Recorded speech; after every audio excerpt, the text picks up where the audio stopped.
Una sa lahat ay binabati kita, Sir Blair, ng isang magandang araw, pati na rin sa inyong mga suking masugid na taga-subaybay ng mga kwento ni Apong Isaac at The Voice Addict. At kabilang po ako sa regular na sumusubaybay at laging nakaantabay sa bagong kwento na inyong ia-upload. Pero sa pagkakataon na ito, ay ako naman po ang magkikwento ng aking kasaysayan at kahindik-hindik na karanasang punong-puno ng pakikibaka at pagpupunyagi laban sa puwersa ng kadiliman. Itago mo na lamang ako sa pangalang Jacinto. 35 taong gulang at meron akong isang anak na lalaking 11 taong gulang. At buhay pa rin ang aking ama. Silang dalawa na lamang ang natitira kong pamilya. Bagamat may ilan pa rin akong malalayong kamag-anak at gusto kong ibahagi ang aking karanasan sa lahat ng nanonood at nakikinig sa iyo sa mga sandaling ito. Kaya uumpisahan ko na ang aking kahindik-hindik at kakilakilabot na kwento. Magsasakang albularyo ang aking angkan dahil yon ang ikinabubuhay ng aming mga ninuno. Pagtatanim ng iba't ibang halaman ang kanilang pinagkakakitaan. Pero hindi sila katulad ng ordinaryong mga magsasaka na nagbebenta ng bunga ng mga itinatanim na halaman at punong kahoy bilang pagkain. Dahil ang mga halamang itinatanim ng aking mga ninuno ay ginagamit sa panggagamot ng iba't ibang uri ng sakit. At ang hanap buhay na yon ang ipinamana ng aking mga ninuno sa mga sunod na henerasyon na hanggang ngayon ay ginagawa pa rin namin. Subalit maliban sa pagiging sangkap na panggamot ang aming itinatanim na halaman, ay may mas makabuluhang payong pinaggagamitan. Dahil ang mga halamang gamot na yon ay nagiging kasangkapan din namin sa pagsugpo sa masasamang elementong gumagala sa iba't ibang panig ng mundo. Oo, ang aming mga ninuno ay dalubhasa na sa pakikipaglaban sa mga kampo ng kadiliman, katulad ng aswang, tikbalang, kapre, mga itim na duwende, at kung ano-ano pang uri ng maligno at halimaw. At maging sa kasalukuyang henerasyon, ay napalaban na rin kami sa mga kampo ng kadiliman. Sa katunayan, ay napasaba kami sa pinakamatinding labanang aming naranasan sa buong buhay namin, at halos maubos ang aming angkan dahil isang katerbang aswang at taong lobo ang sumalakay sa aming bayan na ikinasawi ng aking mga kamag-anak, kabilang na ang aking 3 kapatid, 10 pamangkin at iba pang malalayong kamag-anak. At ang pinakamasaklap sa lahat ay kasamang nasawi ang aking asawang si Selena.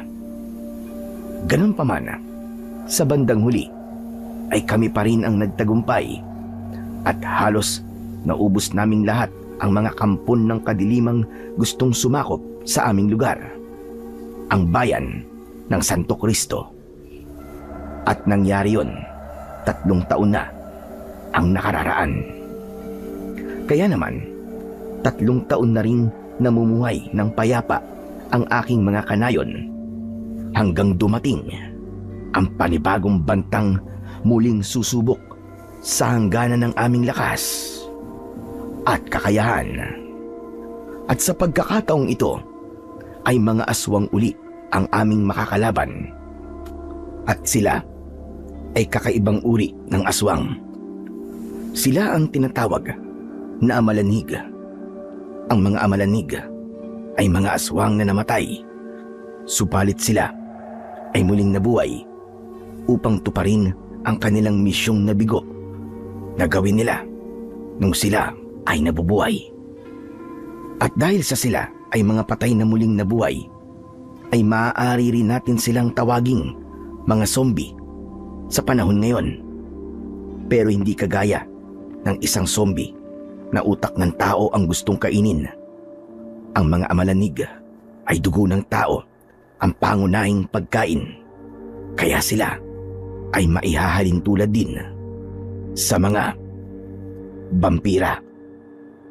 At gaya ng aking nasabi, ay may anak akong lalaki, si Jepoy. At ang aking ama ay tinatawag nilang Tatay Pedring. At ang mga bata naman ay Lolo Pedring ang tawag sa kanya. Hindi na magandang nangyayari sa ating bayan. Isang pamilya na naman ang naging biktima ng mga amalanhig. Opo, Tay. Hindi pa isa-isa ang kanilang pambibiktima, kundi maramihan. Pamilya. At pangatlong pamilya na ang nabibiktima nila. At nangyari ang lahat ng yon sa loob lamang ng 5 araw. At kapag nagpatuloy ang kanilang pananalasa, ay malilipol tayong lahat panigurado sa loob lamang ng 2 hanggang 3 buwan. Ganun na nga po ang mangyayari, Tay. Kung hindi tayo kikilos kagad. Kailangan po nating maging handa. Habang kami ay nag-uusap, ay dumating ang aking anak. Inutusan ko siyang magmanman sa bayan at puntahan ang ilan naming malalayong kamag-anak. Kumustahin ang kanilang kalagayan at sumagap ng pinakahuling mga balita. Kumusta na lakad mo, Jepoy? Nakausap mo ba ang ating mga kamag-anak at kaibigan? Ano nang lagay nila? Yun nga po, Tay. May ilan na rin daw pong naging biktima ang mga amalanig. Hindi pa lang daw po kasing dami ng mga sumasalakay sa liblib na lugar. Pero may ilan na rin po sa kanilang napatay ng mga pulis. Pero hirap na hirap daw po ang mga alagad ng batas, Tay. Halos maubos daw po ang bala ng kanilang mga baril bago sila makapatay ng isang amalanig. Dahil mas lalo pa silang lumakas sa paglipas ng panahon. Sa aking pagkakaalam, ay pinamumunuan sila ng isang mangkukulam na aswang. Teka, Tay. Paano niyo po nalaman yun? Hindi pa naman ako nakatitiyak. Hinala ko pa lang yun. At dahil hindi sila ordinaryong aswang, ay mahihirapan tayong sugpuin silang lahat. Okay lang po yun, Lolo Pedring. Kumpleto naman po tayo sa mga armas nating halaman eh. At marami na rin po tayong naimbento at bagong armas. At hindi pa natin po nagagamit ang mga yun. Huwag ka masyadong kampante, anak. Hindi pa nga natin yung nagagamit sa kahit na anong uri ng maligno eh. Kaya hindi pa rin natin alam kung gaano yung kabisa. Nasubok na po natin yun sa mga mababangis po na hayop sa gubat. At mabisa naman po yun ah. Huwag mong ikukumpara ang mababangis na hayop sa mga aswang. Dahil ang mga amalanhig ay mas masahol pa sa halimaw. Sabi ko naman sa'yo, Jepoy hindi tayo dapat na maging kampante. Excited lang po kasi ako, Tatay eh. Dahil bata pa po ako nung napalaban po tayo sa mga aswang at taon lobo. Wala pa po akong kakayahang lumaban nun. Kaya gusto ko pong maranasang lumaban ngayon. At may karanasan na rin po ako sa pakikipagdigma. Dahil marami na po akong napatay na mababangis na hayop. Kasasabi ko lang, di ba? Kakaibang kalaban ng mga amalanig. Kaya kailangan natin ng iba yung paghahanda.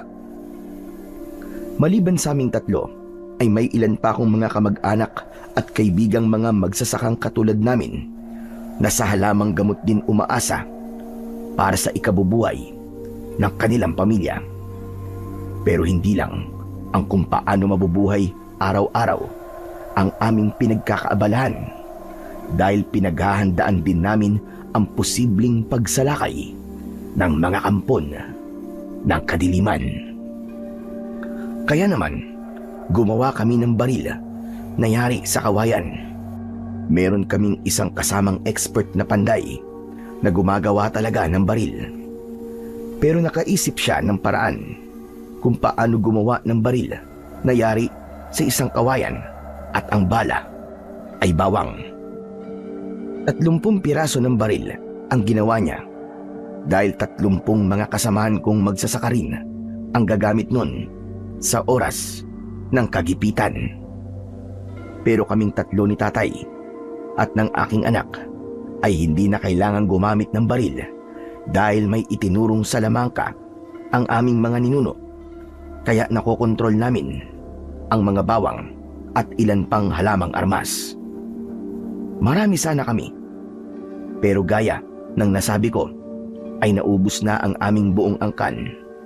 Ang angkan ng mga albularyong salamangkero. Kaming tatlo na lang ang natitira. Bukod sa bawang, ay may pangalawa pa kaming pambala sa baril na kawayan at ito ay ang hilaw na kamatis. Ang kamatis na ito ay ibinabad namin sa pinakuluang bulaklak ng parinya na sa English ay perennial flower. Kulay asul ang bulaklak na ito, kaya asul din ang kulay ng likidong pinagpakuluan nito, kaya magiging kulay asul din ang hilaw na kamatis na ibinabad namin doon. At ang tatamaan ng bala nito, tao man o hayop o kahit na ano pang buhay na nilalang, ay babagal ang pagkilos. At ito ay dahil sa ginawa naming orasyon at salamangka. Bukod sa bawang at kamatis, ang pangatlo naming pambala sa baril ay sibuyas. At ang sibuyas naman ay ibinabad namin sa pinakuluang puting kabuti. At ang tatamaang kalaban ng balang sibuyas na ibinabad sa kulay puting kabuti, kapag lumusob ang aming mga kalaban, ang tatamaan ng balang sibuyas ay mahihipnotismo at kakalabanin niya ang kanyang mga kakampi. At syempre, meron din itong kasamang orasyon at salamangka. Pero, ang pinakamatindi sa lahat ng halaman na aming ginagamit sa aming mga kaaway ay ang dambuhalang itim na kabuti na kung saan ay tumutubo ito at lumalaki na kasing laki ng isang tao at masyadong mapinsala ang itim na kabuti dahil sumasabog ito nakatumbas ng 20 granada. At syempre, may kasama rin itong orasyon para sumabog. At hanggat maaari ay hindi namin ito gagamitin dahil nga sa masyado yung mapaminsala. Samantala, sa isang masukal na parte ng kagubatan ay naroon ang mga amalanig dahil doon sila nagkukuta sa pangunguna ng matandang huklubang si Bruhilda. Dati siyang mangkukulam na aswang nung siya ay nabubuhay pa, subalit nabigo rin siyang gawin ang kanyang misyon. Kaya kasama siya sa mga aswang na muling nabuhay at siya ngayon ang reyna ng mga amalanhig. Kumusta na, Tabulboy? Ano ang resulta ng isang linggo ninyong pagmamanman sa bayan ng Santo Cristo? Masarap naman, Reyna Bruhilda. Napakasarap. Anong masarap ang pinagsasasabi mo? Masarap po ang dugo ng mga tao roon. Ano? Leche ka damuho ka. Paigpit ang bili ko sa'yo, hindi ba? Ang sabi ko, magmanman lang kayo at huwag kayong sasalakay. Pasensya na po, kamahalan. Takam na takam po kaming lahat at nasulsulan ako ng aking mga kasama. Kaya 3 pamilyang nakatira sa liblib na lugar ang aming naging biktima. At may ilan din po kaming naging biktima sa kabayanan. Napakatsaka mo talaga, Tabulbal. Paano kayo yan? Di na-alarma na sila at alam na nilang naririto tayo. Teka muna. Bakit parang may nabawas sa inyo? Napalaban po kami sa mga pulis. Kaya ilan din po sa amin ang nalagas. Kita mo na ang naging resulta ng iyong katakawan. Sinira ninyo ang plano ko. Mga gunggong talaga kayo. Huwag po kayo mag-alala, mahal na Reyna. Mag-iisip ako ng plan B. Ano? Ikaw mag-iisip? Nagpapatawa ka ba? Paano ka mag-iisip? Gayong wala ka na mag-isip. Pag-Guinness World Record ng iyong katangahan. Yun nga ang isang bagay na aking pinagtataka. Dahil kahit anong sikap ang gawin kong pag-iisip, ay walang pumapasok sa aking isip.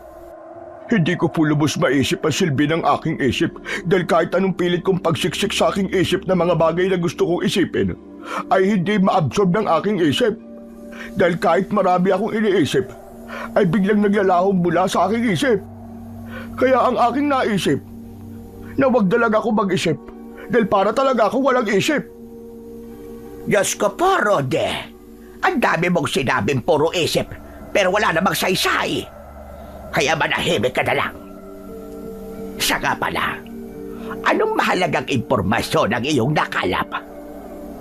O bakit? Hindi kaya tama kapagsalita? Dahil ba wala kang ibabalita? Hoy, ano ba? Tabulbal!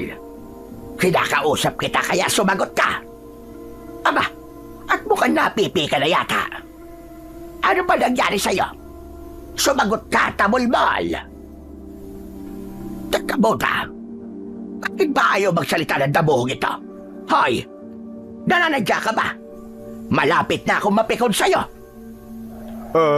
Pasensya na po. Sinusunod ko lang naman po ang sinabi ninyo. Ano ba sinabi ko?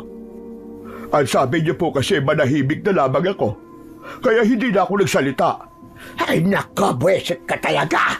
Matutuyo ang dugo ko sa katangahan mo. Nabisuan ko ang aking mga kasamang magsasaka na laging maging handa at alerto sa lahat ng oras dahil hindi namin alam kung kailan at kung saan muling sasalakay ang mga amalanhig. Kumusta na po, Mantasyo? Nakahanda na po ba mga kasamahan natin? Lagi naman kaming nakahanda. Siyempre, hindi tayo dapat maging kampante. Hindi kasi natin alam kung kailan sasalakay ang mga kalaban natin. Yung kamalig po natin, marami pa bang nakaimbak na mga halaman at bunga na kailangan natin sa ating pakikipaglaban? Oo, laging puno ang kamalig natin. Kahit konti pa lang ang nababawas, ay nag-aani na kagad kami para mapuno uli. Hindi kasi natin alam kung gaano karami ang sasalakay sa atin. Mabuti naman po kung ganun. At dapat laging alerto tayo, lalo na pagsapit po ng gabi. Lumipas pa uli ang 1 linggo na payapa ang buong bayan at walang anumang nangyayaring hindi ka nais-nais. Marahil sa tingin ko, nagpapalamig muna si Bruhilda upang sa ganun ay muling maging kampante ang ating mga kababayan. Pero palagi pa rin kaming handa at alerto. Isang araw ay nagpunta si tatay sa palengke at sa iba pang dako ng kabayanan para alamin ang tunay na kalagayan ng mga tao ron. Hanggang sa may napansin siyang isang matandang babae. Bakit ba ako kinutuban sa babaeng yon? Hindi ko maintindihan ang aking nararamdaman. Teka, lalapit ako sa kanya. Nilapitan nga niya ang matandang babae at nagkatinginan sila. Nagpapakiramdaman sa isa't isa. Magkakilala ba tayo? Yan din sana ang itatanong ko sa iyo. Ang pakiramdam ko kasi ay matagal na tayong magkakilala. Tama ka. Dahil ganun din ako. Ngayon lang tayo nagkita. Pero para bang pamilyar ka sa akin. At nababasa ko sa iyong mga mata na hindi ka isang ordinaryong tao. Oo, hindi ako maaaring magkamali. Nararamdaman ko ang iyong espiritual na kapangyarihan. Isa kang mangkukulam. Tama ba ako? Magaling ka. Pero nabasa ko rin ang iyong kakayahan. Dahil isa kang albularyong salabakero. Tama. Kilala na kita. At alam kong kilala mo rin ako. Ikaw ba si Bruhilda? Ako ka, Pedrega. Kita mo ka naman. Napakaliit talaga ng mundo. Akalain mo yon. Pagkalipas ng napakahabang panahon, ay magkikita pala tayong muli. Mabuti naman at kilala mo pa ako. Maaari ko ba namang makalimutan ng babaeng nagtangkang gumayuma sa akin? Walang hiya ka. Hindi ka pa rin nagbabago. Nuknukan ka pa rin nagyabang. Huwag na tayo magtalo, Bruhilda. Hanggang ngayon ba naman, ay parang aso't pusa pa rin tayo. Kumusta ka na? Ang tagal nating hindi nagkita. Nagpunta ka kasi ng Leyte pagkatapos nating makagraduate ng college. Palibhasa broken-hearted ka dahil ibang babae ang naging girlfriend ko. Akala ko nga ay nagpakamatay ka na. Ngunit buhay ka pa pala. Walang hiya ka, Pedreg. Nananadya ka ba? Nabibwisit na ako sa'yo. Relax ka lang, Bruhilda. Cool ka lang. Masyado namang mainitin ang ulo mo. Lalo ka tuloy pumapangit kapag nakasimangot ka. Hayop ka talaga. Malapit na akong mapikon sa iyo. Alam mo ang kaya kong gawin, Pedreg. Bakit? Kukulamin mo ba ako? Siguraduhin mo lang natatalab sa akin ang iyong orasyon. Dahil alam mo rin ang kaya kong gawin. Matagal nang magkakilala sina Tatay at Bruhilda dahil magkababata sila. Kilalang lahi ng mangkukulam ang pamilya ni Bruhilda at lahi naman kami ni Tatay ng albularyong salamangkero. Matagal nang magkaaway ang aming mga angkan dahil ang lolo ng tatay ko ang gumagamot sa mga kinukulam ng lola ni Bruhilda at matagal nang may hidwaan talaga ang mga angkan namin at angkan ni Bruhilda simula pa noong mga nakaraang henerasyon. Pero natapos ang kanilang pag-aaway nang pumunta ng Leyte ang pamilya ni Bruhilda. Matagal na yon, mahigit 40 taon na ang nakakalipas. Sa Leyte naman talaga nagmula ang angkan ni Bruhilda sa father side at kababayan naman namin ang mga ninuno niya sa mother side at lahi naman ng mga aswang ang kamag-anak ni Bruhilda sa Leyte at naging aswang rin siya nang mapasahan siya ng batong itim mula sa isa niyang kamag-anak na aswang. Dalawang magkaibang lahi ang pinagmulan ni Bruhilda kaya siya'y naging isang mangkukulam na aswang. Aswang na namatay at muling nabuhay kaya ngayon ay isa na siyang mangkukulam na amalanhig. Yun ang malaking pagkakaiba ni Bruhilda sa iba pang amalanhig dahil may kakayahan siyang mag-anyong tao at yun ang hindi alam ni Tatay na si Bruhilda pala ang reyna ng mga amalanhig na gustong umubos sa mga mamamayan ng Santo Cristo. Nagkita kayo ng dati ninyong kababata? Oo.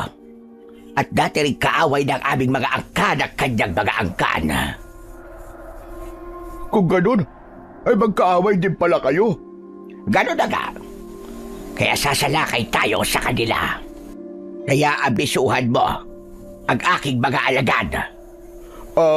Mahal na Reyna, paano po ninyo nalaman kung saan siya nakatira? At alam ba rin ninyo kung gaano sila kadami? Sigurado ba kayong matatalo natin sila? Bakit ba dami mong tanong? Huwag ka nang mag-usisa dahil lalo lamang umiinit ang ulo ko. Kalma lang po, kamahalan. Huwag naman kayo masyadong masugit na nasisira ang inyong beauty. Nagmumukha kayong bakulaw na magkukulam. Ayan o, tignan nyo. Ang pangit na po ng itsura ninyo. Ang sagwan tignan. Masakit ho sa mata. Tarantado ka talagang binubigota. Papatay na kitang hayop ka dahil napipikon na ako sa'yo. Pasensya na po, kamahalan. Nagbibiro lang po ako.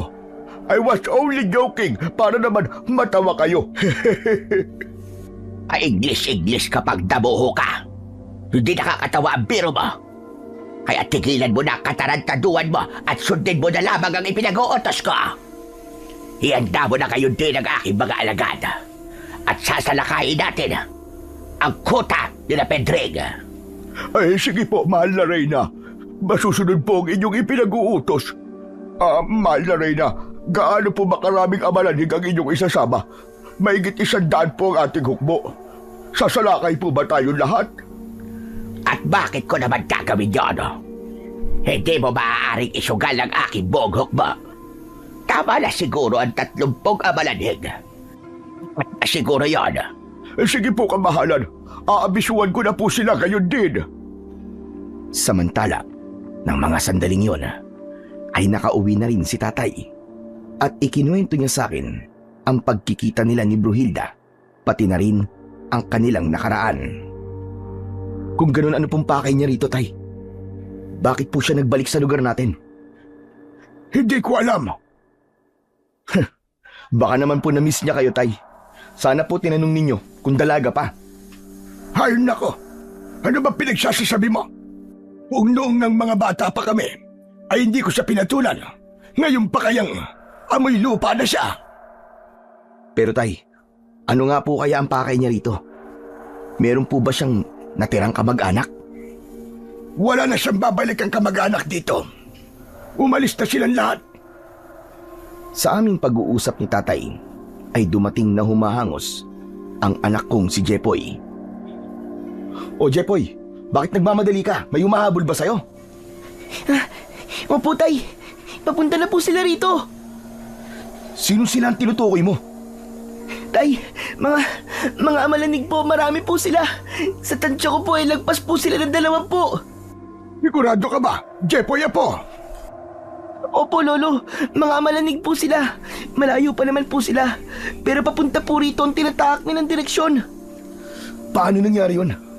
3:00 pa lang ng hapon na. Kung sa bagay, wala naman silang pinipiling oras dahil hindi sila apektado sa sikat ng araw. Ganun na nga. Ang mga amalanig ay hindi ordinaryong aswang. Ginamitan sila ng orasyon. Kaya wala na silang pinipiling oras ng pagsalakay.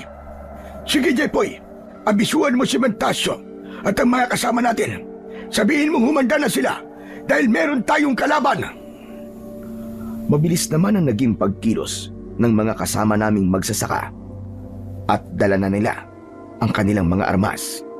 Nasa 20 sila at ang 10 pa naming mga kasama ay nagbabantay naman sa aming bandang likuran dahil posible ring may sumalakay na iba pang kalaban na manggagaling sa ibang direksyon. Hindi na namin hinintay na makalapit ang aming mga kalaban kaya inabangan namin sila para sa isang ambush. Nagtago kami sa paligid ng posible nilang daanan hanggang sa makita na nga namin na papalapit sila sa aming lugar. Normal lang ang kanilang paglalakad, hindi mabilis at hindi rin mabagal. At nang malapit na sila, ay binaril sila ng mga kasama ko. Mga baril na ang bala ay bawang. At narinig namin ang kanilang pagdaing kapag tinatamaan ng baril. 3 hanggang 4 na tama ng balang bawang bago mamatay ang isang amalanig. Kami namang 3, ni Tatay at Jepoy, ay gumamit ng orasyon at pinagbabato namin ng bawang ang mga amalanhig na papalapit ng papalapit sa amin. Nahirapan kami dahil hindi kagad sila namamatay. Pero bago sila tuluyang makadikit sa amin, ay naubos silang lahat. Hindi kasi nila inaasahang maaambush sila, kaya hindi nila yon napaghandaan. Kaya napatay naming lahat ang 30 amalanig na sumalakay sa aming baryo. At ang pangyayaring yon ay nasaksi ang lahat ng mangkukulam na si Bruhilda. Paano yan, mahal na Reyna? Naubos po lahat ng mga isinama niyong alagad. Inambus nila tayo at hindi ko akalaing may kakaiba silang armas. Tama ka. Hindi ko rin inaasahang meron silang ganong klaseng armas.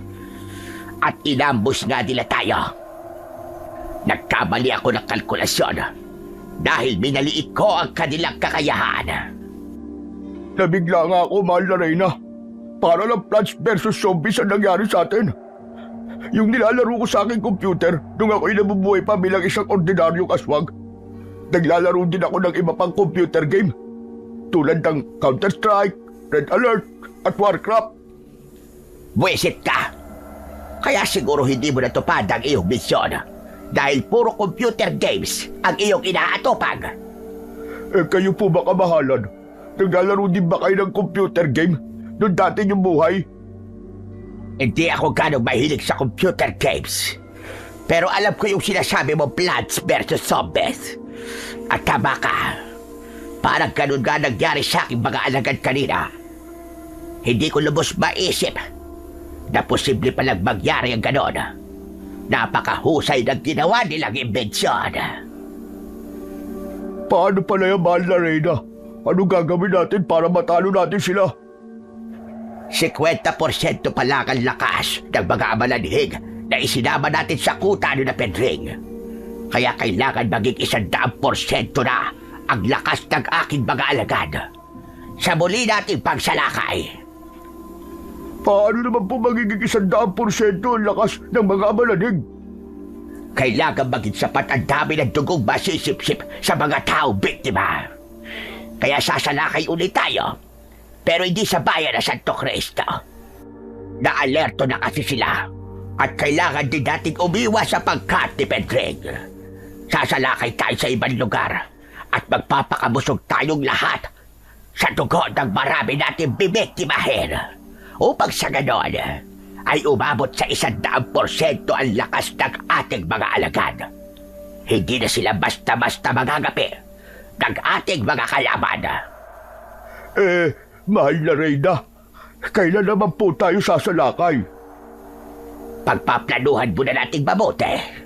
Dahil malaking pagsalakay ang ating gagawin. Sige po, kamahalan. Mag-iisip po ko ng magandang plano. Huwag na tamulmal. Dahil siguradong palpak na naman na may isip mo plano. Dahil wala ka namang isip at napakataka mo pa. Huwag niyo namang hamakin ang kakayahan ko, kamahalan. Aaminin kong wala akong may pagmamalaki. Pero meron naman akong may pagmamaliit sa inyo. Tama ka.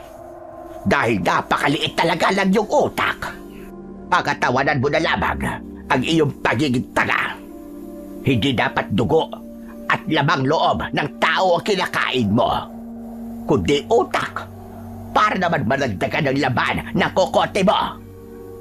Sabi ko naman sa inyo, kamahalan, huwag niyo ako mamaliitin dahil may naisip ako magandang ideya. Talaga lang ah. Sige nga, sabihin mo sa akin kung anong klaseng katangahan ang naisip mo. Di kaya hindi po natin yung laro na Plants vs. Zombie. Di ba yung mga zombie doon ay lumalakas kapag may suot na sombrerong orange at saka helmet na bakal? Pati na rin helmet ng football player. Kung meron tayong makikita, gawin natin. Ay nako, Diyos ko po, Rudy. Gunggong ka talagang tabulbul ka. Saan naman tayo maghahagilap ng sombrero at helmet na sinasabi mo? At isa pa, hindi na natin kailangan yun. Sapat na ang aking 100% lakas ng aking mga alagad para matalo ko si Pedring at ang iba pa niyang mga kasama. Nakita mo naman, hindi ba? Hirap na hirap sila sa mga alagad kong may 50% lamang. Kaya, hindi nila kakayanin ang 100%. Dahil nabanggit ninyo ang 100%, bigla ko tuloy naalala si Taguro. Yung bang pinakamalakas na halimaw sa Ghost Fighter. Aba, lumagpas po yung power niya dahil umabot yun ng 120%. Pero, hindi pa rin umubra lakas si Taguro sa Reagan ni Eugene. Paano kung may Reagan din si Mang Pedring na ang balaid ng buwalang bawang? Kaya ba niyo yung salubungin? Baka matulad lang kayo kay Taguro. Masyado kang badaldal. Pero wala naman saysay ang mga sinasabi mo. Kaya tumigil ka na. Pag out of this world na yan, ang kailangan natin ngayon ay paghandaang mabuti ang gagawin nating pagsalakay. At nagplano nga sina Bruhilda kung paano at saan sila sunod na sasalakay. Samantala kami naman ay nag-usap-usap din kung paano namin mapapalakas ang aming puwersa dahil inaasahan na naming madadagdagan ang bilang ng mga amalanig na muling sasalakay sa amin.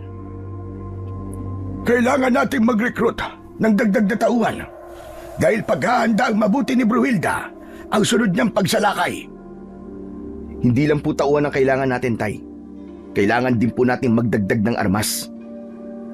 Alam ko, dahil walang silbi ang dagdag na tauhan kung wala naman silang armas. Pero, may sapat pa po ba tayong panahon? Hindi naman po ganun kadali ang ating gagawin. Hindi naman sila basta-basta sasalakay. Kailangan din nila ng sapat na panahon sa paghahanda. Basta't gawin na lang natin ang dapat nating gawin. Yun ang mahalaga. Sana pala, Tay, ay marami din tayong kasamang marunong gumamit ng salamangka. Sana nga. Pero naubos na ang mga kamag-anak natin sa lamangkero. Tayong 3 na lang ang natitira. Hindi naman natin pwedeng ituro sa kasamahan nating magsasaka ang ating kapangyarihan. Kaya karagdagang tauhan ang pwede nating gawin para mapalakas ang ating puwersa. Pero sino naman po magre-recruit ng bago nating makakasama? Tayo na rin po ba? Ikaw na lang. Isama mo si Tasyo at ang ilan nating kasama na maraming kamag-anak. Hindi lang natin ito laban, kundi laban ng buong bayan ng Santo Cristo. Kaya alam kong marami tayong makukumbinsi sa ating mga kababayan. Ano naman pong gagawin nyo, Tay? Titipunin ko mga kasamahan nating panday. Pangungunahan ko sila sa paggawa ng panibagong armas. At sana, huwag mo nang sumalakay ang mga kalaban natin. Kahit 1 linggo lang. Sapat na siguro ang panahong yon para makagawa kami ng mga panibagong baril na kawayan. Hindi na kami nag-aksaya ng panahon dahil kumilos na kagad kami. Nagpunta nga ako sa kabayanan upang kumbinsihin ang ilan naming kababayan. Uunahin naming lalapitan ang malalapit na kamag-anak ng mga kasamahan kong magsasaka at ipaliliwanag namin kung gaano kaimportante ang kanilang pag-anib sa aming pakikibaka. At si Itay naman ay pangungunahan ang paggawa ng karagdagang armas. May maitutulong po ba ako, Lolo Pedring? Oo, tumulong ka sa pag-aakot sa mga lalagariing kawayan. Pero Lolo, marami naman po tayong kawayan na makukuha sa bukid. Oo nga, pero pipili pa rin tayo ng tamang laki na pwede nating gamitin. Pero maliban sa kawayan, ay marami pa rin tayong kakailanganing materyales at ang mga kasamahan nating karpinterong panday ang bahala na roon. Gaano naman po karaming armas ang magagawa po natin sa isang araw? Hindi ko alam, pero ang importante ay makuha muna natin ang mga kakailanganing materyales at aabutin tayo ng buong maghapon sa pangangalap ng mga yon at saka palang makakapag-umpisang gumawa ng armas na barel. Mabuti na lang po pala, Lolo, at marunong po tayong gumamit ng salamangka. Hindi na natin kailangan po ng baril.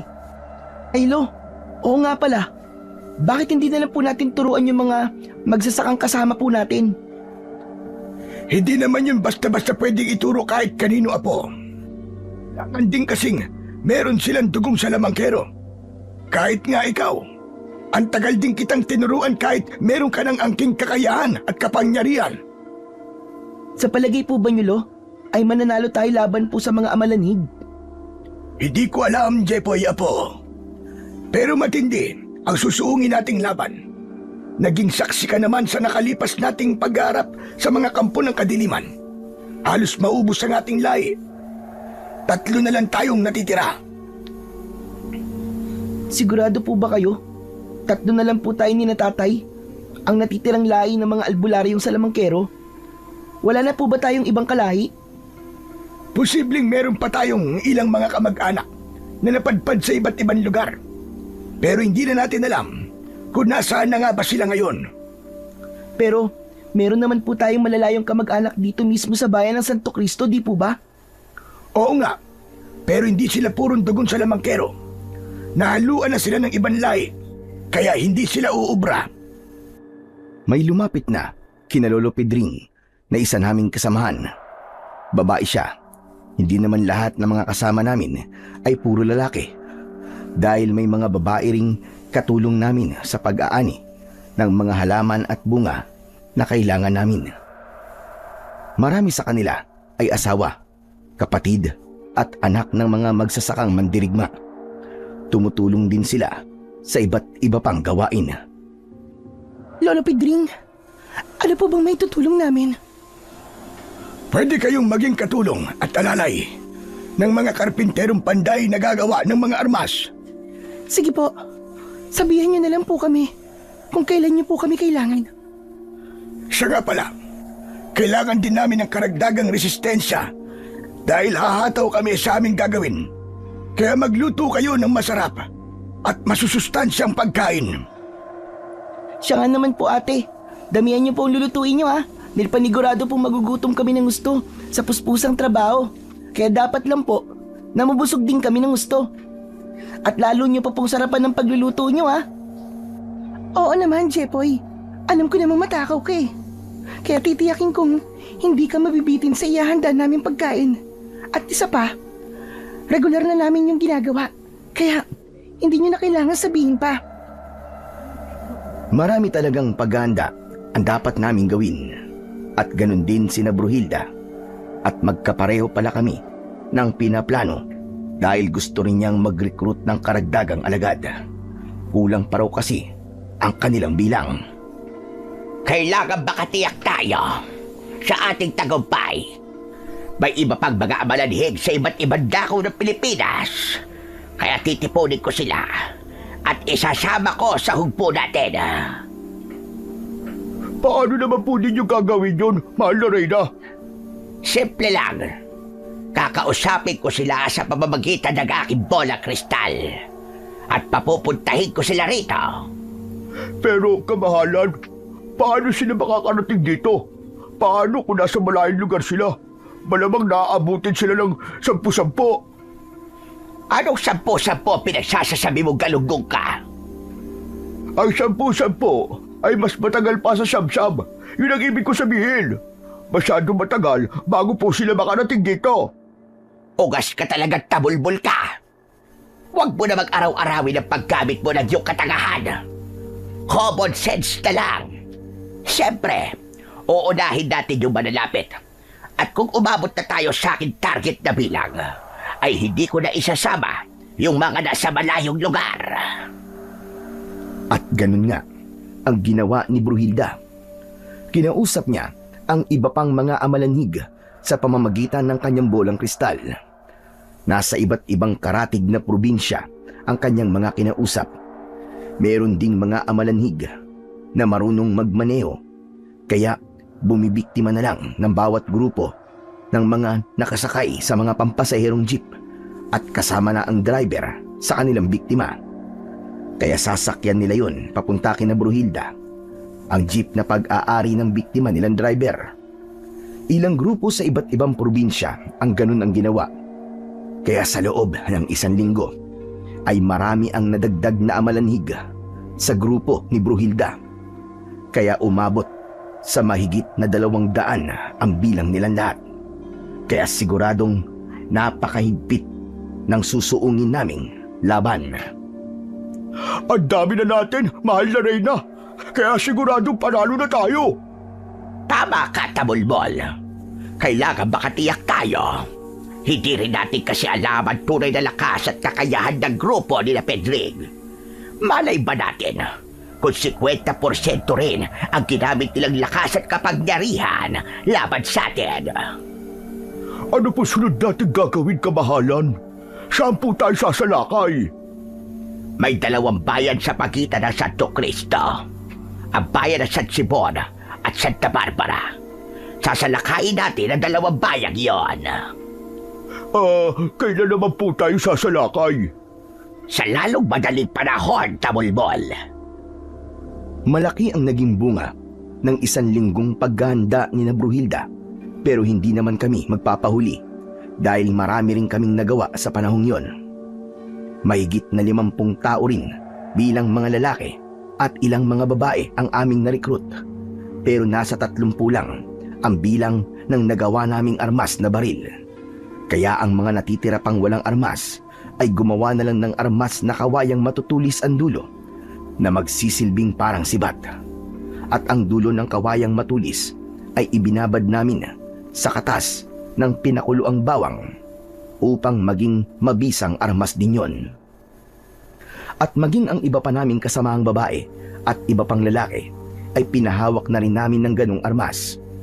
Umabot din sa mahigit na 100 ang aming bilang, pero 6 na po lamang ang may armas na baril. Kaya ang iba sa kanila ay sibat na kawayan na lamang ang hawak na armas. Makinig kayong lahat sa akin.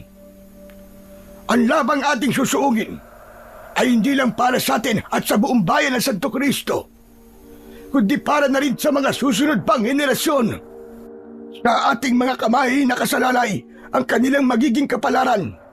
Kaya kailangan nating maipanalo ang labang ito. Ganun na nga mga kasama.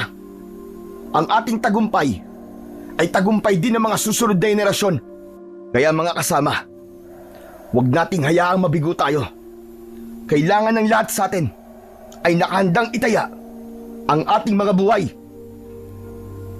Oo, lalaban kaming lahat at nakahanda kaming itaya ang aming mga buhay. Nagsigawan ang aming mga kasamaan. Isang malakas na sigaw na nagpapakita ng kanilang katapangan at dedikasyon upang ipagtanggol hindi lang ang kanilang sarili, kundi pati na rin ang lahat ng taong umaasa sa amin. Maraming salamat sa inyong suporta. Lalo lang ninyong pinalakas ang aming loob. Anumang oras mula ngayon ay maaaring sumalakay ang ating mga kalaban.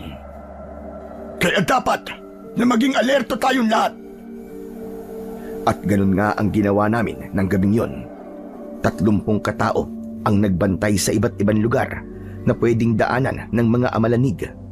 At sila ang magbibigay ng hudyat sa aming lahat kung sakaling may paparating na kalaban. Nagbantay sila mula alas 8 ng gabi hanggang 1:00 ng madaling araw.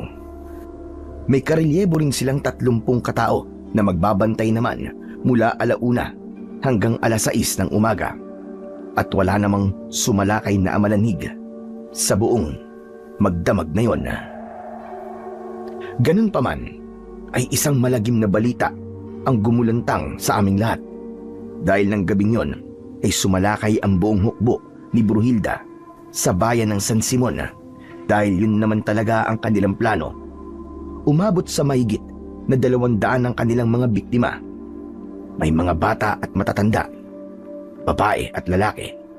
Wala silang pinipili, kaya nabalot sa takot hindi lang ang buong bayan, kundi ang buong lungsod. Kaya naman, maging kami ay naalarma na rin ng gusto. Tama ang aming hinala.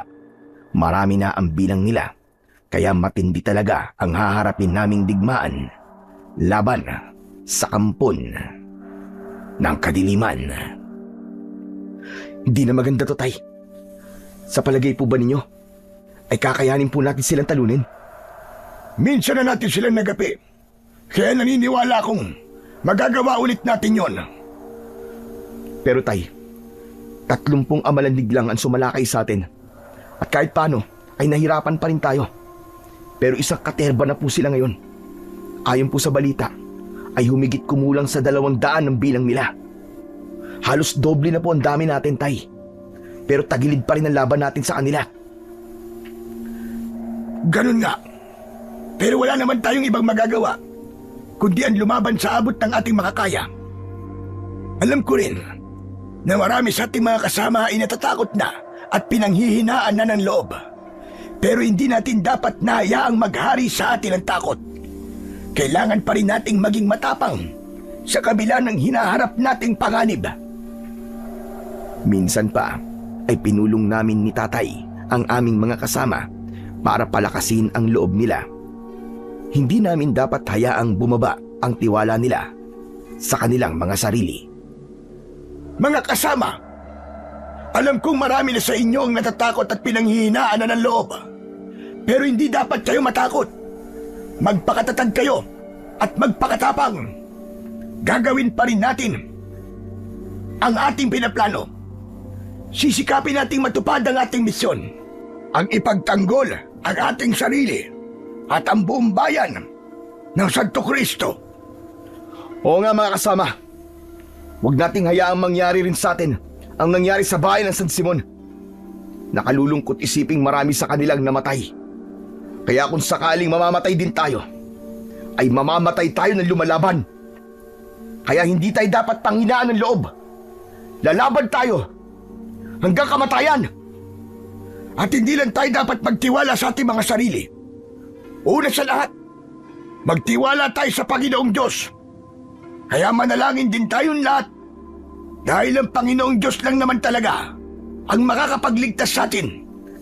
At siya rin ang pinakamabisang sandata laban sa mga kampon ng kadiliman.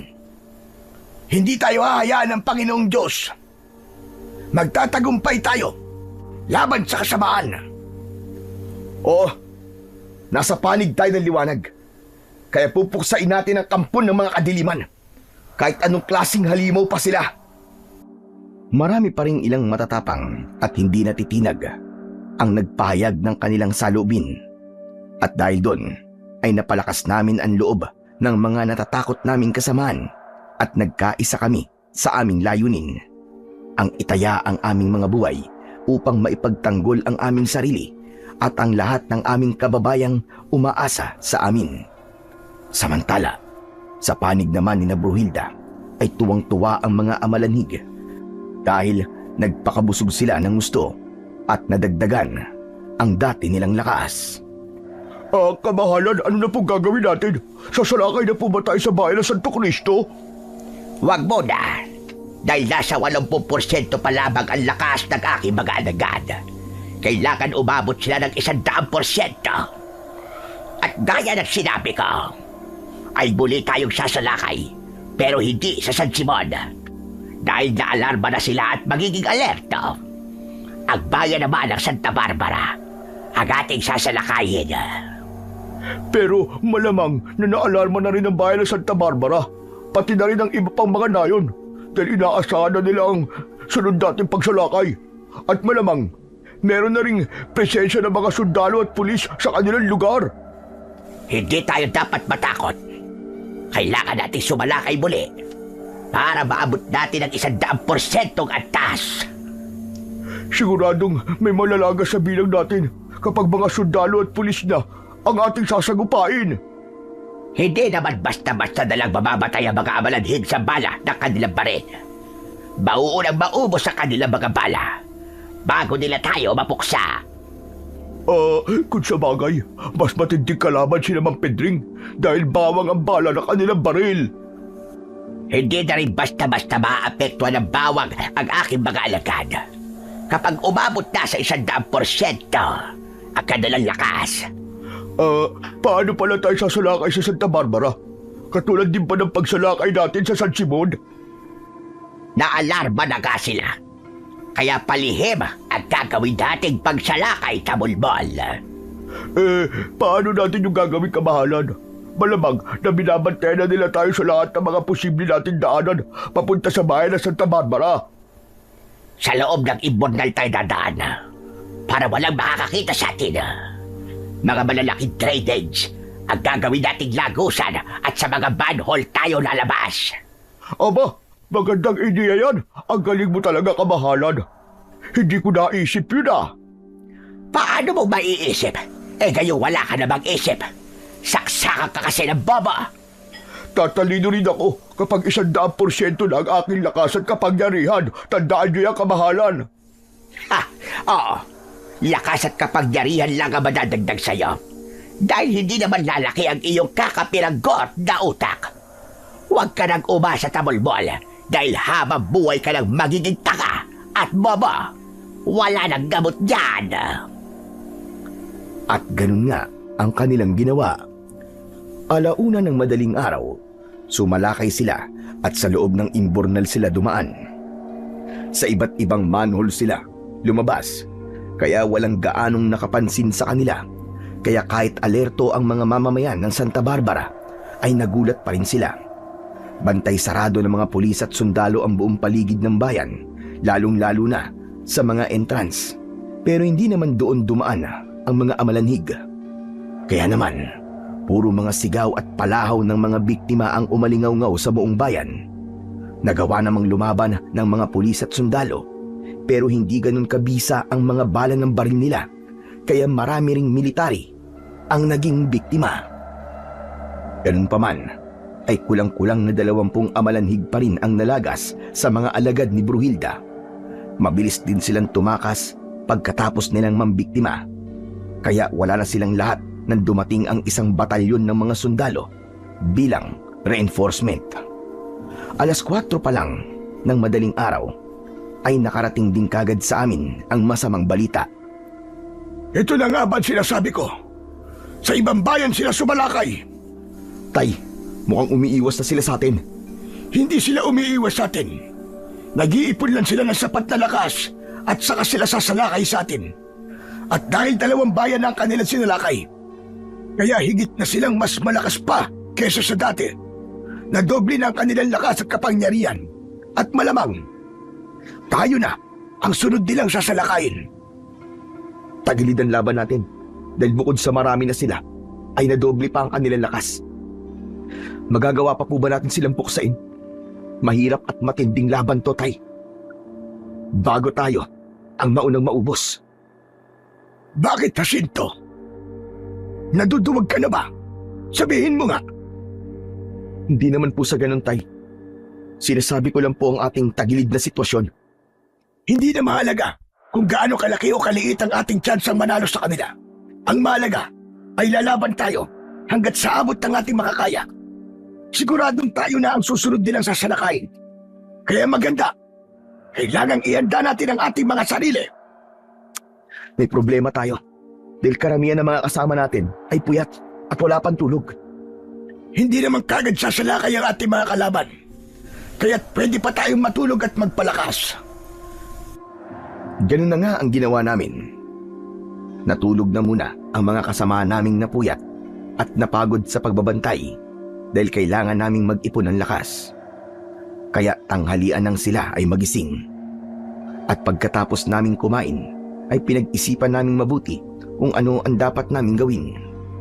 Nag-isip kami ng magandang strategy ng pakikipagdigma.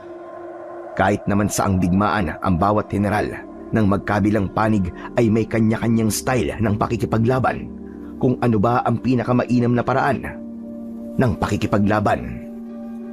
Ganito ang ating gagawin, mga kasama. Hatiin natin sa 4 na grupo ang ating pangkat. Ang unang grupo ay pangungunahan mo, Tasyo. Ano pong gagawin ko, Tatay Pedring? At ilan po kami? 20 magiging kasama mo at lahat sila ay may baril na ang bala ay bawang. At ang pangalawang grupo naman ay pangungunahan mo, Jacinto. Ang bala ng baril ng mga kasama mo ay sibuyas. Ang ibig niyo po ba sabihin ay mauuna ang grupo ni Mang Tasyo? Sila ang nasa frontline at kami naman po ang pangalawa? Ganun na nga. Ipaliliwanag ko pa yung sistemang gagawin natin. Gusto ko lang na mahati muna tayo sa 4 na grupo. At ang pangatlong grupo naman ay pangungunahan mo, Apo, Jepoy. Uy, ayos na ayos po. Kasama rin po pala ako. Ang pakiramdam ko tuloy ay para akong isang general. Gaano po ba karami ang sundalo ko? Aba, at nag-ambisyon ka pang maging general. Gayong 20 lang naman ang magiging tauhan mo. Kaya para ka lang isang sarhento. Ay, ganun po ba? Ang baba naman po ng ranggo ko, sarhento lang. Hindi mababa yun. Opisyal ka pa rin. Sa bagay, unang sabak mo pa lang ito sa malaking digmaan. Tapos gusto mo na kagad maging general. Siyempre, dadaan ka muna sa mababang ranggo. Sige na po, Lolo Pedring, payag na rin po ako. Sino po ba ang makakasama ko? Yun nga, 20 rin na makakasama mo. At sila ay meron din baril na kawayan na ang bala ay asul na kamatis. Sige po, Lolo. Ako na po ang bahala sa kanila. Excited na po ako sa laban to. Nabitin po kasi ako dun sa unang sumalakay sa atin eh. Walang ka-challenge. Ang dali nating napatay ang 30 amalanig. Huwag kang masyadong mayabang. Dahil kakaiba na ang lakas ng mga kalaban nating amalanig ngayon. Hindi na sila katulad ng dati. At mas marami na sila. Mas marami pa kaysa sa atin. Naatingin na po sa 3 mga kasama nating may baril na kawayan. At 6 na po lamang ang bilang nila. Kaya ang natitirang grupo ay wala ng armas na baril. Ganun na nga. Dahil ang natitirang grupo, ang magiging armas nila ay ang maahaba at matutulis na kawayan. At sa namang pangungunahan ko, ang grupo namin ang nasa pinakahuli. Ano ho bang strategy ang gagawin natin? Ang grupo ko nasa frontline. Kaya kami ang posibleng unang mamamatay. Huwag ka munang mag-isip ng ganyan. Makinig muna kayo sa akin, Tasyo. Para malaman ninyo ang gagawin nating opensa at depensa. Oo, Ang grupo mo, Tasyo, ang unang lalaban gamit ang baril na may balang bawang. Uubusin nyo ang inyong mga bala. Kapag naubos na ang bala ninyo, ay magkakarga uli kayo at pagkatapos ay ang grupo naman ni Jacinto ang sunod na haharap sa mga kalaban. Gano'n naman ho pala. Kaya hindi kagad kami mamamatay. Huwag mong sabihin yan, Tasyo. Dahil hanggat maaari, ay ayoko merong isa man sa atin ang mamamatay. Pero mukhang imposible yun. Ganun pa man, ay huwag tayong mag-iisip ng negatibo. Dahil ang positibong pag-iisip ang magiging susi natin para maipanalo natin ang laban. Nakakainip naman po pala dahil nasa pangatlong grupo pa po kami.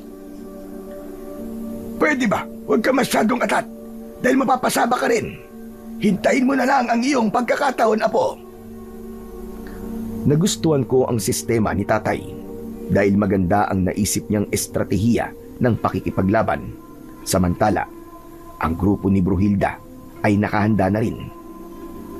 Ayos na ayos, kamahalan. Pwede natin siya lakayin ang kuta ni naman Pedring dahil nasa 100% na ang lakas ng ating mga alagad. Anong atin? Alagad ko lang, taka. Huwag kang ambisyoso. Siyempre naman, kamahalan. Ako ang inyong kanang kamay. Kaya pangalawa ako sa may pinakamataas na katungkulan sa ating lahat, di po ba? Huwag ka nga magmalaki dahil wala kang kay. Magpasalamat ka pa nga dahil kinuha pa rin kitang alalay kahit sunga-sunga ka. Napaka-harsh mo naman sa akin, kamahalan. Kung makatanga kayo, wagas. Anong magagawa ko kung talaga namang wagas ang iyong katangahan? Sige na nga, change topic na nga lang tayo, kamahalan. Kailan po ba tayo sasalakay? Mamayang gabi na po ba? Inaasahan na nila yon. Kaya sigurado ngayon pa lang ay alerto na sila at gising na gising. Kaya sasalakay tayo sa oras na hindi nila inaasahan. Kung gano'n, anong oras po tayo sasalakay? Pupuyatin muna natin sila lahat. Hahayaan natin sila magbantay ng buong gabi at buong magdamag. Kaya bukas ng umaga tayo sasalakay. 6:00 ng umaga. Magaling, kamahalan. Napakaganda po ng naisip ng ideya. Wala kaming alam sa planong yun ni Bruhilda at malaking kalamangan para sa kanila kung mapupuyat nga kaming lahat.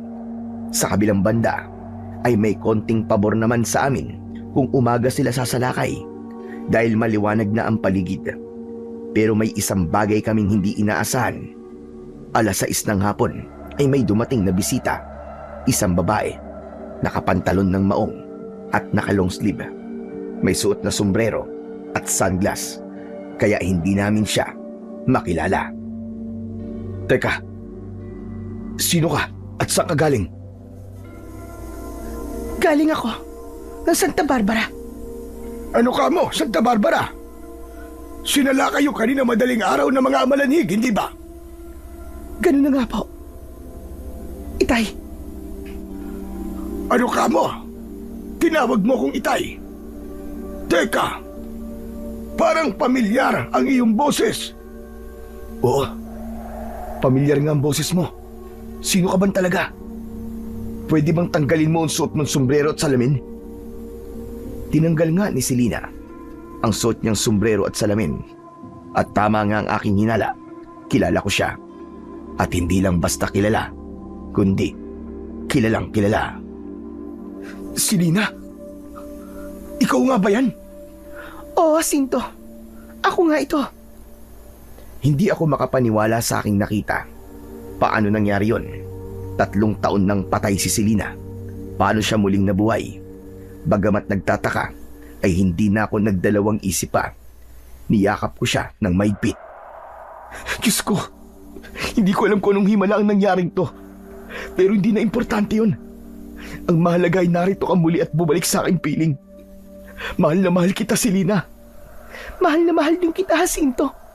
Ako man ay nagpapasalamat sa Diyos dahil muli tayo nagkita. Nasaan na ba si Jepoy? Nakita ni Jepoy mula sa di kalayuan, kaya tumakbo siyang papalapit sa amin. Nag-aatubili siya at nagtataka na may kasamang konting takot. Nay? Kayo po ba yan? Ako nga ito, Jepoy, anak. Ang laki-laki mo na. Miss na miss ka na ni nanay. At nagyakapan din sina Selena at Jepoy. Miss na miss ko na rin po kayo, Nay. Salamat po at nagbalik kayo. Salamat din, anak, dahil muli kitang nayakap. Pero hindi ko alam kung hanggang kailan ako mananatili sa piling ninyo. Teka, ano bang ibig mo sabihin? At paano nangyari to? Bakit ka muling nabuhay? Siya nga naman, Selena. Anong ibig sabihin nito? Isa ba itong himala?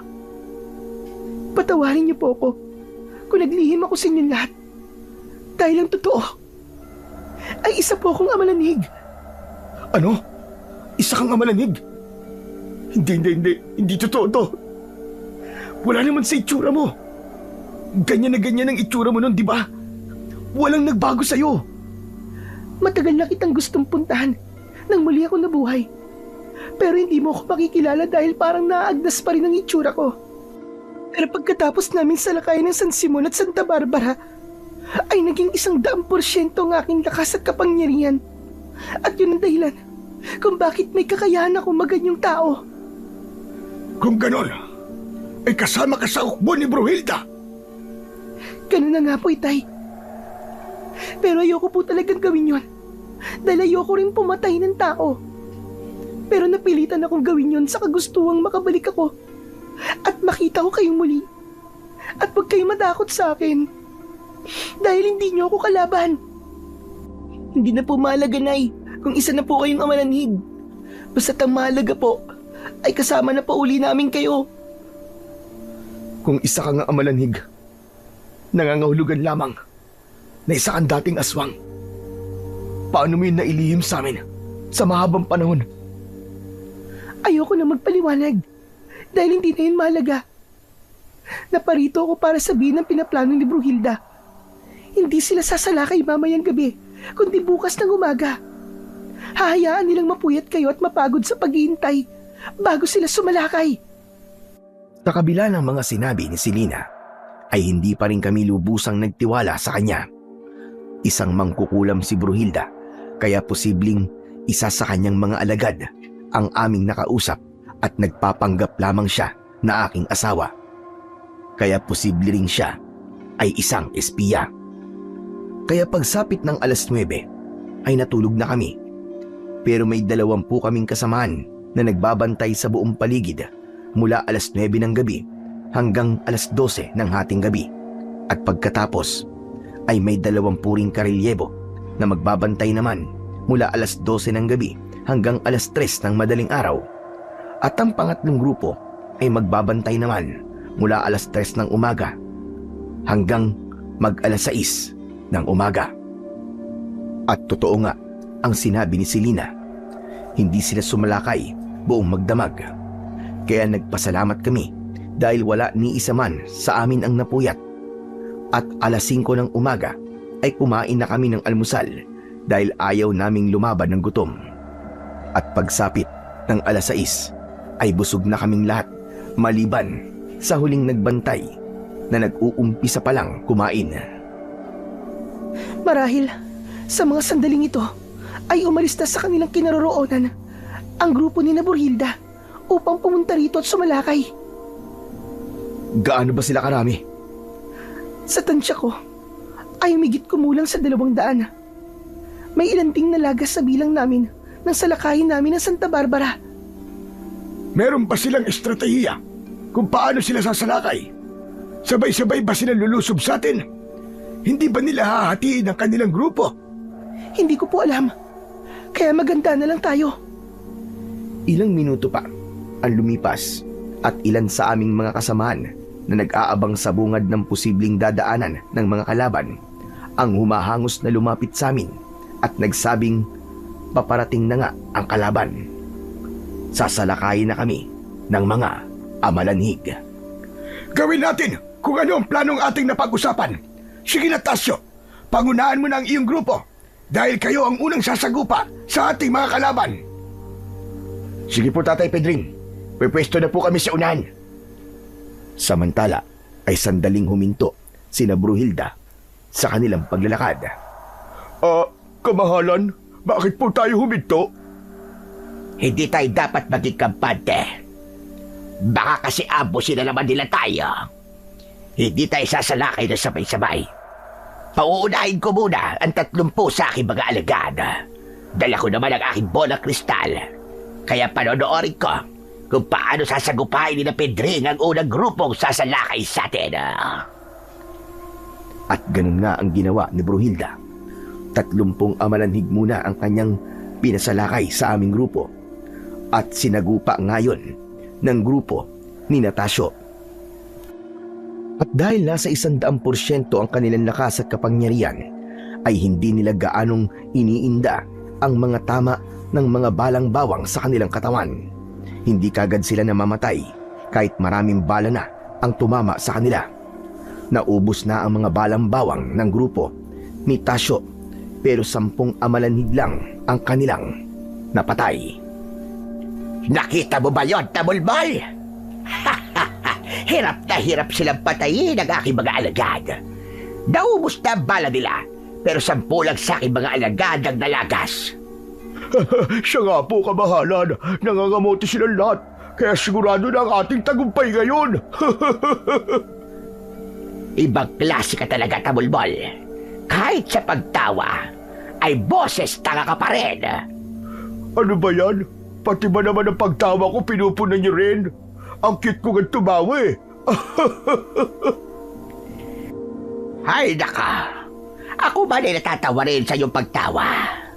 Pero mas natatawa pa rin ako sa mga tauhan ni Pedrig dahil maging sila ay nahawa na sa iyo dahil nagmumukha na rin silang mga tanga. May dahilan talagang tumawa si Bruhilda dahil para lang talaga niyang pinaglalaruan ang grupo ni Natasio. Pero okay lang yon dahil sila pa rin ang nalagasan at wala pa rin nalagas sa aming grupo. Kaya habang nagkakarga sila ng bala, ang grupo ni Jacinto naman ang sunod na sumagupa sa natitirang 20 amalanhig.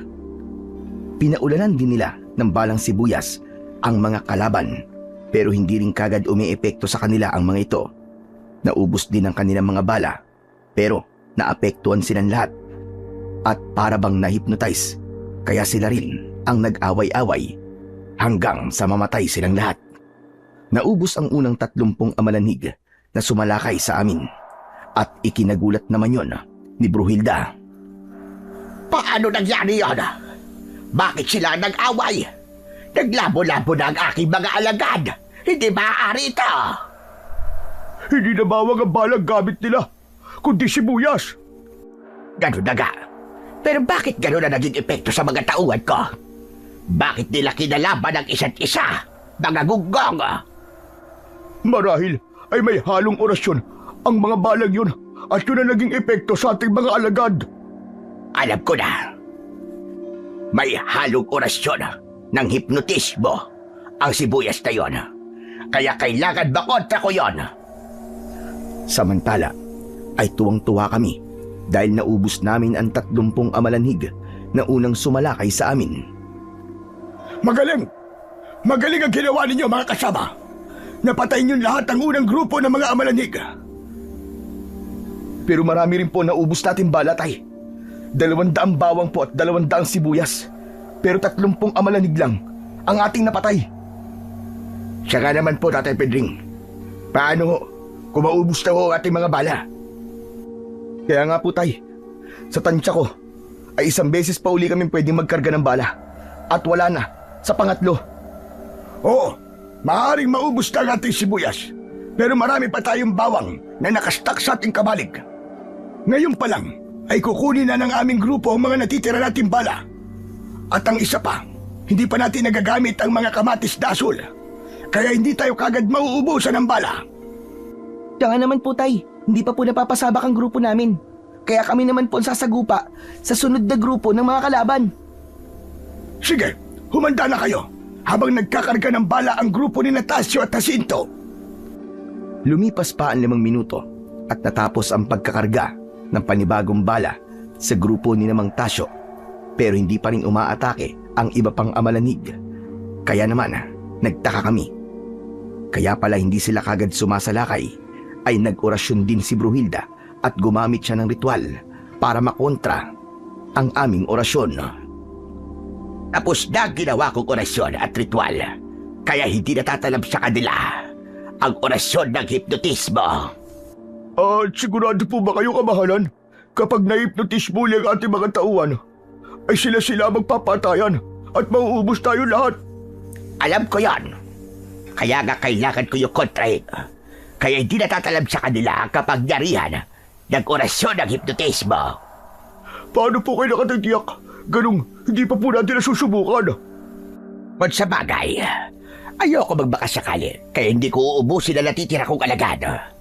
Pero dodoblihin ko ang bilang ng unang grupo. Kaya 6 na pong amalanhig at sunod kong pasasalakayin.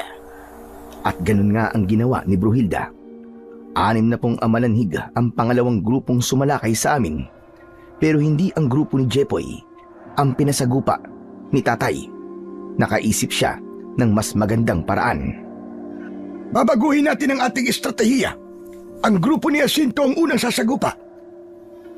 Nakita niyo naman na nangyari nang tamaan sila ng balang sibuyas na ibinabad sa likido ng kabuting kulay puti. Sila mismo ang nagpatayan. Kaya kung ganun uli ang mangyayari, ay mauubos din silang lahat. Bakit po ganun, Lolo?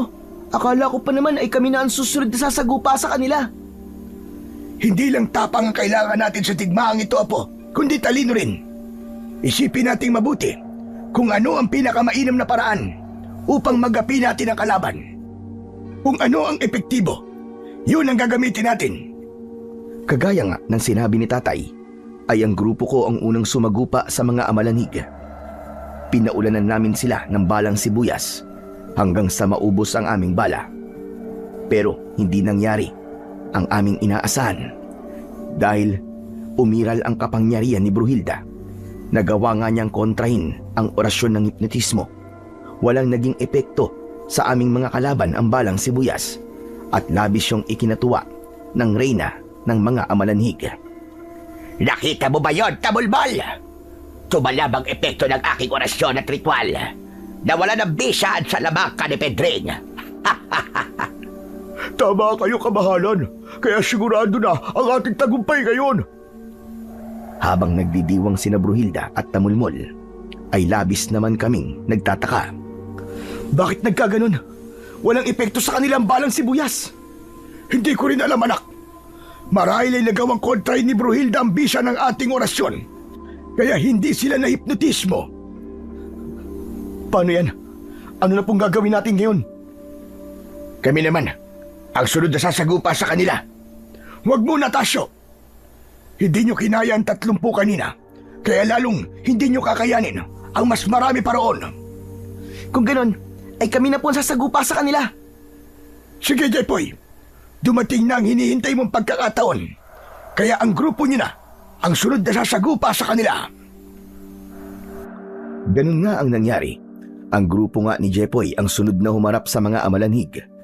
Kaya mga balang asul na kamatis ang tumama sa aming mga kalaban at naging epektibo naman yon dahil ang bawat amalanhig na tinatamaan ng bala ay bumabagal ang pagkilos. At habang parami ng parami ang balang tumatama sa kanila, ay lalong bumabagal ang kanilang kilos at nagkukulay asul din ang kanilang katawan. At minsan pa ay nagulat sina Bruhilda at Tamulmol sa kanilang nasaksihan. Anong klaseng bala yon? Bakit bumagal sa pagkilos sa mga alagad ko? At bakit sila naging kulay asol? Mukhang kamatis yung kamahalan. Asul na kamatis. At saan nila kinuha ang asol na kamatis? 3 lang naman ang alam kong kulay na kamatis. Pula, berde at dilaw. Paano nagkaroon ng asol? Anong klaseng orasyon at mahika ang kanilang ginawa? Ibang klase talaga, kamahalan. Para talaga magic. Bumagal ang kilos ng mga kasama natin. At nagkulay asul din ang kanilang katawan.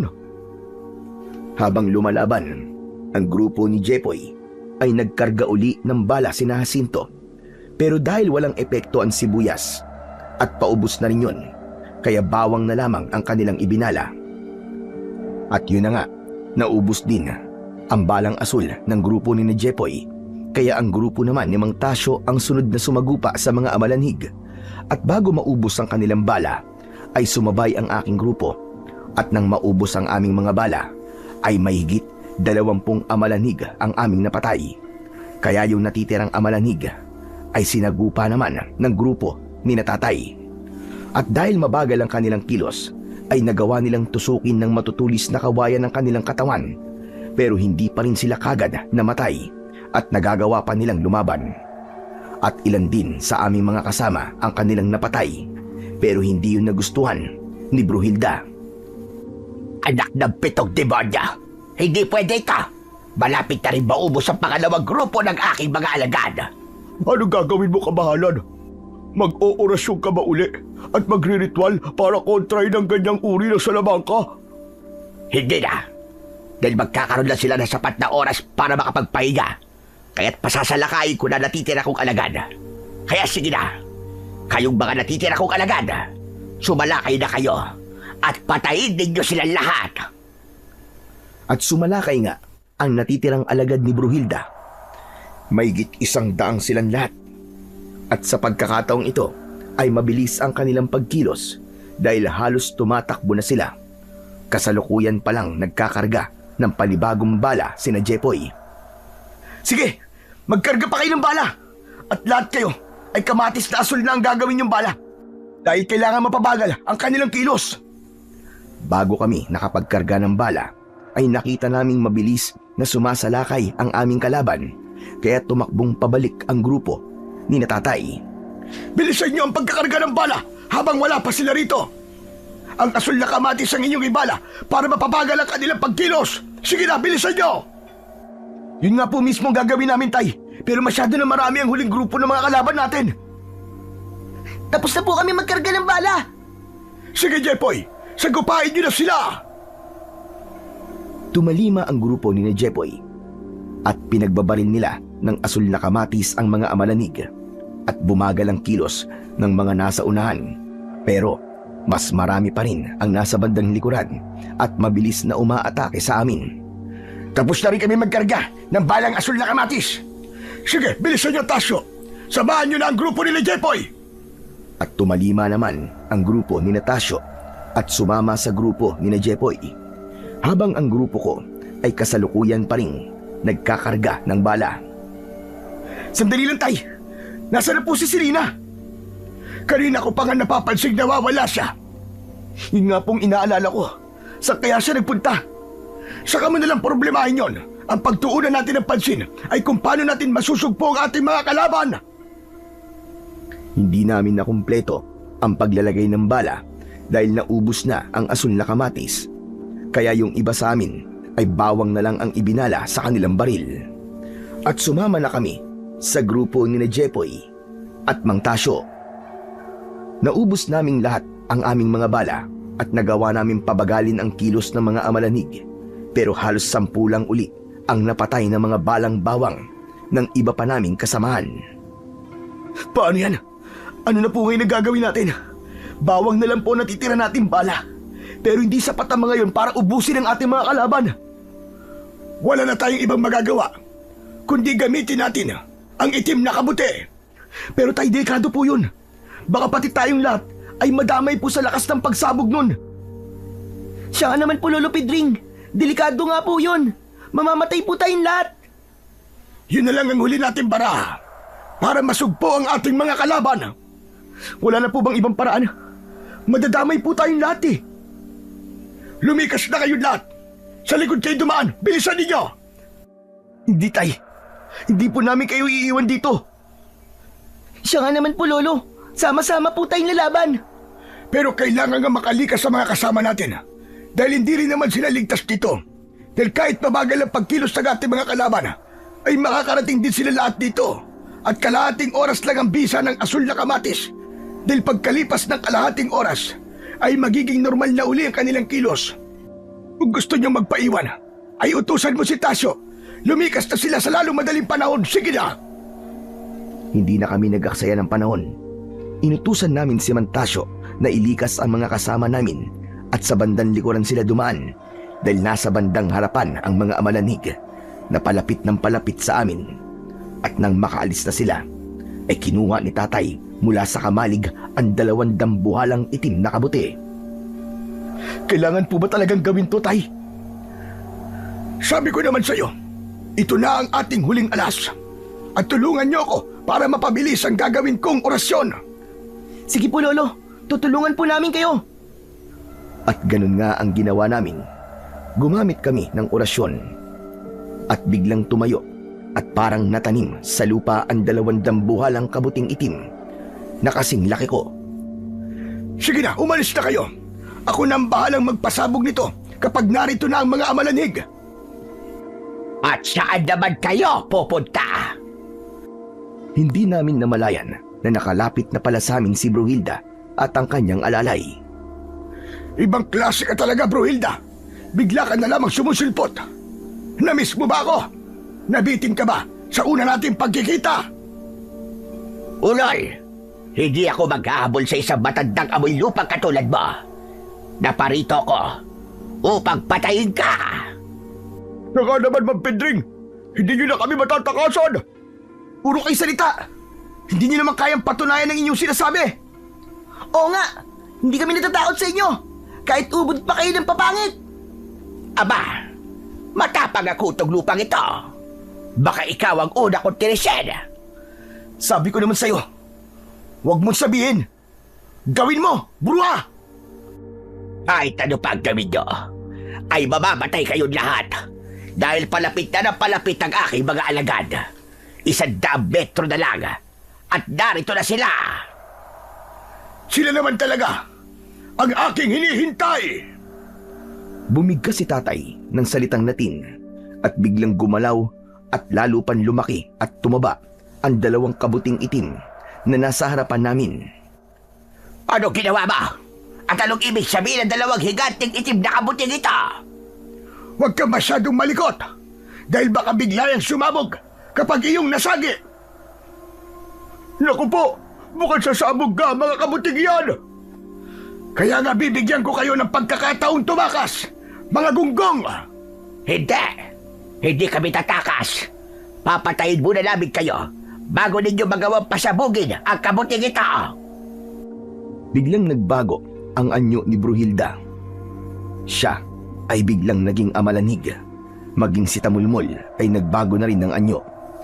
Pareho na silang nakakatakot ang itsura. Naging kulay itim sila at may tumubong balahibo sa buo nilang katawan. Mapula ang kanilang nanlilisik na mga mata at mahaba ang kanilang pangil at dila. Maging ang mga kuko nila ay mahaba at matutulis. 2 laban sa 3. Kaya may partida pa kami.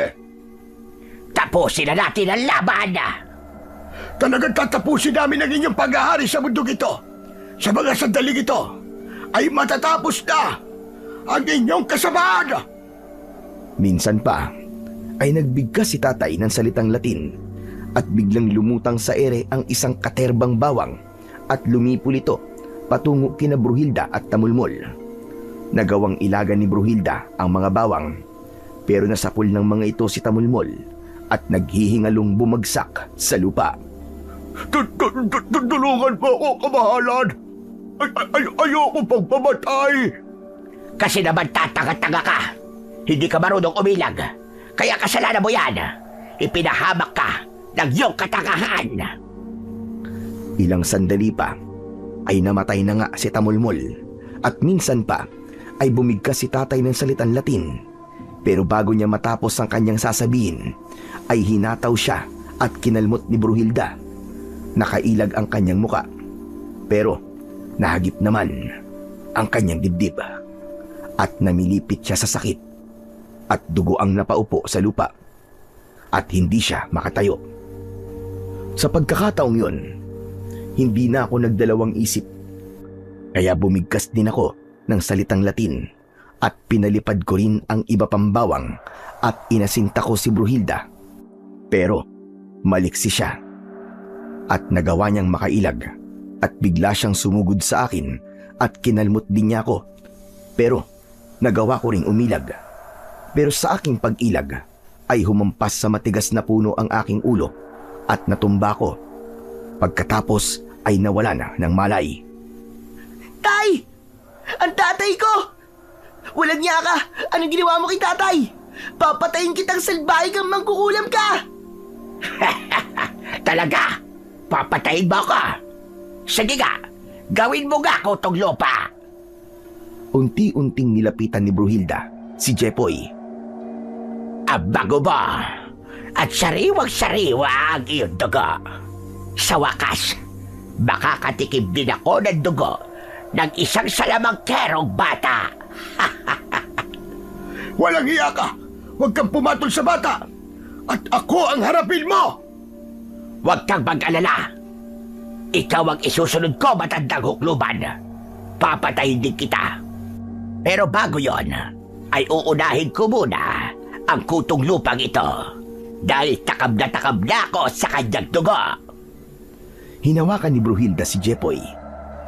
Nagpumiglas ang bata, pero wala siya magawa dahil malakas si Bruhilda. Ibinuka niya ang kanyang bibig at akma na niyang sasakmalin ang kanyang biktima, pero hindi yun natuloy at napasigaw siya sa matinding sakit dahil may kumalmot sa kanyang likod at nabitiwan niya si Jepoy. Napalingon siya sa kanyang likuran at nagulat siya dahil isang amalanhig ang kumalmot sa kanya. At yun ay walang iba, kundi ang asawa kong si Selena. Walang hiya ka. Isa kang traidor sa ating samahan. Kaya't magbabayad ka. Hindi ko hahayaan! Nasaktan mo ang aking anak! Ganon. Anak mo pala ang kutong lupang ito. Nay! Kayo po ba yan? Siyang nanay mo kutong lupa. At pagmasda mo siya dahil isa na rin siyang halimaw. Umalis ka na, Jepoy! Tumakas ka na! Bilisan mo! Hindi, Nay. Hindi ko po kayo iiwan. At wala po akong pakialam kahit sino po kayo. Dahil kayo pa rin po ang nanay ko. Kahit ganyan po ang itsura niyo, Nay. Hindi niyo ako matatakasan. At pareho ko kayong dadalhin sa impyerno. Oo, Bruhilda. Magsasama tayong dalawa sa impyerno. At naglaban nga ang dalawang amananig at naging maigpit ang kanilang paglalaban. Pero sa bandang huli ay nanaig pa rin ang reyna ng mga halimaw. Duguan at halos wala ng buhay na nakabulagta sa lupa si Selena. May ilang tama rin ng kalmot sa iba't ibang bahagi ng katawan ni Bruhilda. Pero dahil sa angking niyang tatag at kapangyarihan, ay kaya niya itong indahin. Hindi nakatiis si Jepoy at nilapitan niya ang kanyang ina. Nay! Nay, wag po kayo mamamatay, Nay! Wag po kayo mamamatay! Patawarin mo ko, anak! Hindi ko na kaya! Patawad! Nay! Nay, wag po! Lumaban po kayo! Wag niyo po akong iiwan! Paalam, anak ko! Mahal na mahal kita! At yun na nga ang huling pananalita ni Selena dahil nalagutan na siya ng hininga. Nay! Nanay! Nay! Ay, nako. Masyado naman dramatic ang eksenang yon. Muntik na tuloy akong maiyak. Walang iya ka! Papatayin kita! Papatayin kita! Ganun na lang ang galit ni Jepoy. Kaya sumilakbo ang kanyang damdamin at nasigawan niya si Bruhilda.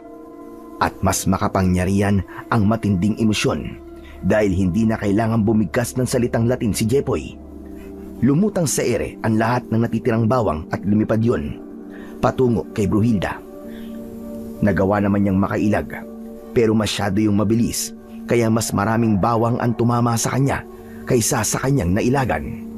Kaya nanghihina siyang bumagsak at napaupo sa lupa at nabawasan ng 50% ang kanyang lakas. Kaya naman nagmukhang naaagnas ang kanyang katawan. Mahusay ka, Jepoy. Pero hindi pa tapos ang laban. Dahil buhay na buhay pa ako. Yun ang akala mo! Bruha ka! Ganun na lang ang pagkabigla ni Bruhilda dahil may mga bawang na namang nakalutang sa ere Pero hindi na ito mga buo dahil may ilang butil na nakahiwalay. Teka muna, ubos na ang bawang Bakit meron na naman Yan ang mga bawang na nailagan mo at hindi pa tumama sa'yo. Pero paano mo yan napapalutag? Dahil ba sa iyong matinding emosyon? Hindi ko alam kung galing nga ito sa matinding emosyon ko. Pero malaga, dahil dito, papatayin na kita at ito na ang magiging katapusan mo. Mas mabilis pa kaysa dati ang paglipad ng mga bawang na yon at tumamang lahat kay Bruhilda. Kaya yon ang kanyang ikinamatay. At ilang sandali pa ay natauhan ako, pero malapit na sa amin ang mga kulay asul na amalanhig. Malapit na sila! Kaya umalis na kayo! Sige na, bilisan nyo! Hindi po, Tay. Hindi namin kayo susundin. Sumama na po kayo sa amin.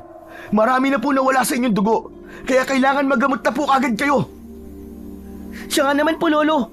Tumakas na po tayo rito. Tara na po. Hindi na rin ako magtatagal. Kaya sige na, anak, apo. Umalis na kayo. Bilisan nyo na. Iiwan nyo na ako rito. Iligtas nyo na ang mga sarili nyo. Desidido na si Itay at masyado siyang determinado, kaya wala akong nagawa kundi ang sumunod sa kanyang sinabi. Umalis na kami ni Jepoy at dinala namin ang bangkay ni Selina. 10 minuto pa ang nakalipas ay malayo na kami. At sa mga sandaling yon ay ilang metro na lang ang layo ng mga amalanhig sa 2 dambuhalang itim na kabuti. Umusal si Tatay ng salitang Latin at lalo pang lumaki at tumaba ang 2 kabuti. At 1 minuto pa ang lumipas ay nakarinig kami ng napakalakas na pagsabog. Dumagundong at yumanig ang lupang aming nilalakaran na parabang lumindol ng malakas.